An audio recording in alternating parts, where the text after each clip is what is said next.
The winter sun cast a pale light over Beijing's People's Square, a place normally filled with tourists, families, passers-by enjoying the open space in the heart of the capital.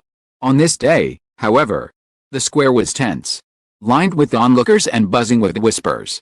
At the center of it all were two elderly figures, Menglong's grieving parents, standing shoulder to shoulder, clutching a framed portrait of their son. In their hands was a simple cloth banner that read, "Justice for Menglong.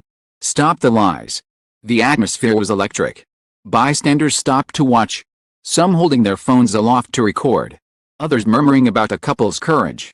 For weeks, they had been pushing for an official investigation into their son's death, insisting that his passing had been covered up by those who profited from him. Today, they chose one of the most public places in the nation's capital to make their voices heard. The father, frail but resolute, raised his voice, trembling with anger and grief. "They stole our son. They stole his life. And they stole his truth. We will not stay silent anymore," his words carried across the square, amplified by the stillness of the crowd. His wife stood beside him, red with tears, clutching the portrait to her chest as if shielding it from the world. At first, it seemed like a peaceful demonstration, a desperate plea from parents unwilling to let their child's story be erased. But peace never lasts long when truth collides with power. Out of the crowd, 4 men appeared, plainclothes, their movements too coordinated to be bystanders. They approached quickly, their eyes locked on the banner. Within seconds, chaos erupted. One man lunged for the cloth, tearing it from the father's hands. Another shoved the elderly man backward, sending him sprawling onto the stone steps of the square. His cry of pain cut through the air as his head struck the ground. The mother screamed, clutching the portrait tighter. But before she could shield herself, 2 men descended on her, yanking her hair, striking her in the stomach and face. She fell to her knees, the frame of her son's photo shattering as it hit the ground. Gasps erupted from the crowd. Some shouted for help. Others tried to push forward to intervene. It was savage, one witness would later recall. They didn't care it was in public. They didn't care people were watching. They wanted to hurt them.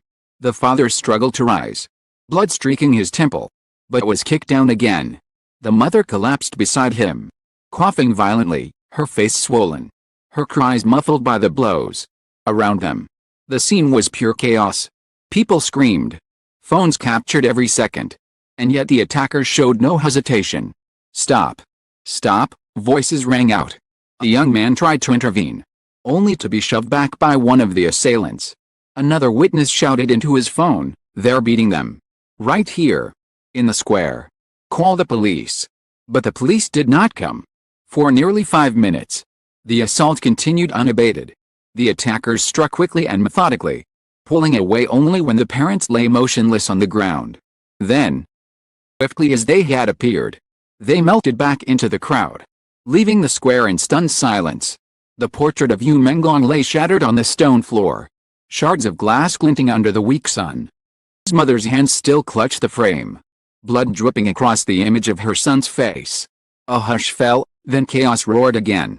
Dozens rushed forward, some tending to the couple, others filming the aftermath. The father was barely conscious, his breathing labored, his body twisted unnaturally on the steps. His wife was pale, her lips quivering, her eyes closed. Medics arrived 15 minutes later, pushing through the panicked crowd. They lifted the father onto a stretcher, his chest heaving in pain, his groans barely audible. His wife was unresponsive, her body limp as they rushed her into the ambulance. Witnesses shouted at the medics, "Don't let them disappear. Take them to the hospital. Show us where you're going." Fear gripped the square that even medical help could be manipulated, that truth could once again be hidden.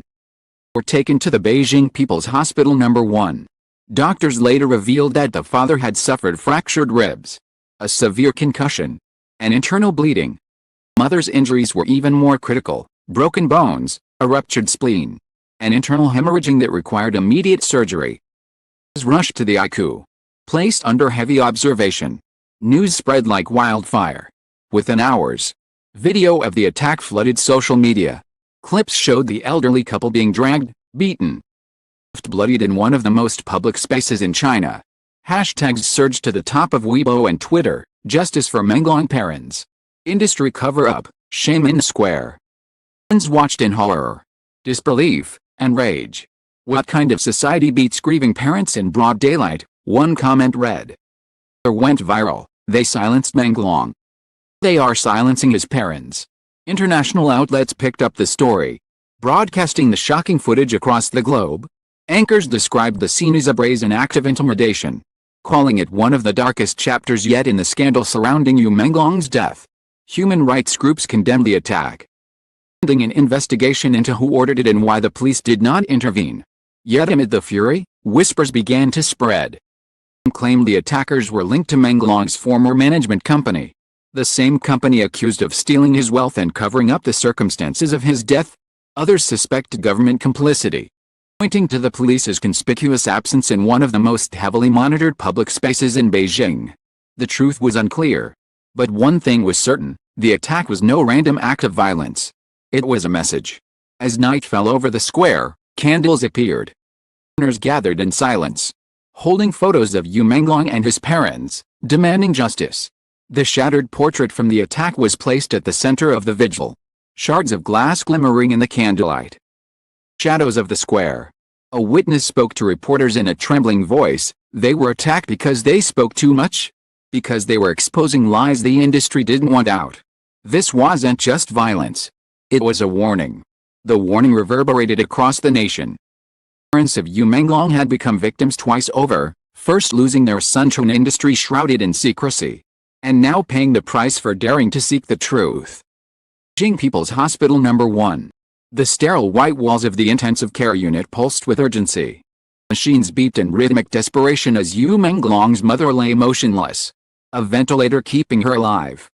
Father rested a few rooms away, bruised and broken, ribs wrapped in bandages, one eye swollen shut. Doctors whispered in hushed tones. The prognosis grave.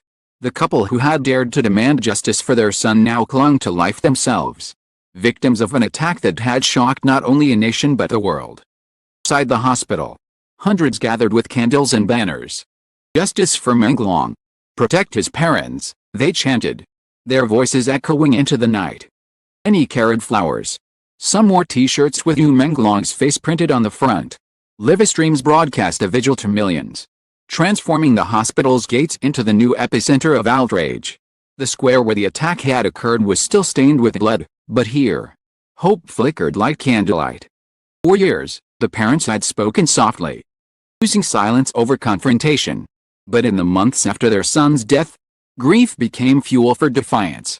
They told anyone who would listen that their son had not died naturally, that he had been abused, exploited, and ultimately discarded by an industry that saw him as a commodity.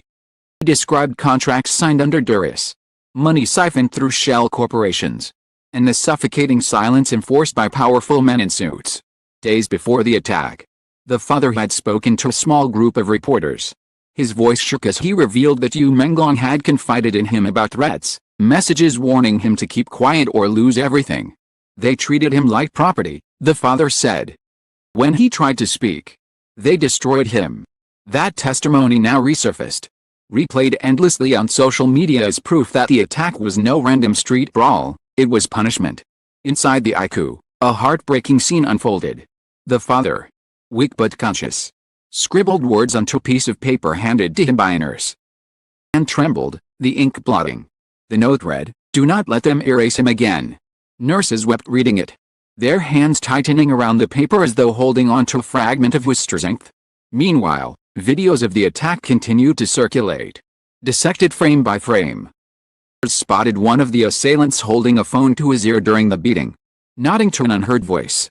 Forensic audio analysis later picked up a faint phrase, "Handle it quickly. Make sure they don't speak again." This chilling line fueled speculation that the attack was not spontaneous but ordered from above. Investigators quietly confirmed the attackers' connections to a large entertainment conglomerate, the same company accused of siphoning Menglong's wealth through offshore accounts. Screenshots of leaked documents showed contracts transferring royalties and property rights away from the late star's family into shadow companies registered in Hong Kong and Singapore. The timing matched the very hours of his cremation. Now, the attempt to silence his parents appeared as the next step in an orchestrated cover-up. Public outrage boiled over. Protesters filled the streets outside the Ministry of Culture, demanding accountability. International celebrities voiced their support online, tweeting, "If they can attack grieving parents in public, us are safe." Human rights organizations issued statements, calling the assault an act of intimidation designed to crush dissent. Even international governments began to express concern, with news outlets in Europe and the United States amplifying the scandal. Then came the moment that changed everything. China's police chief stood before a packed press hall, his face grave. Cameras clicked furiously as he delivered his statement. The attack on Yu Menglong's parents was not random. It was organized, deliberate, and intended to silence. Our investigation confirms ties between the assailants and individuals connected to Yu Menglong's former management. Gasps filled the room. Zhang Wei held up evidence, photographs, contracts, bank transfers, and most damning of all, accepted communications ordering the assault.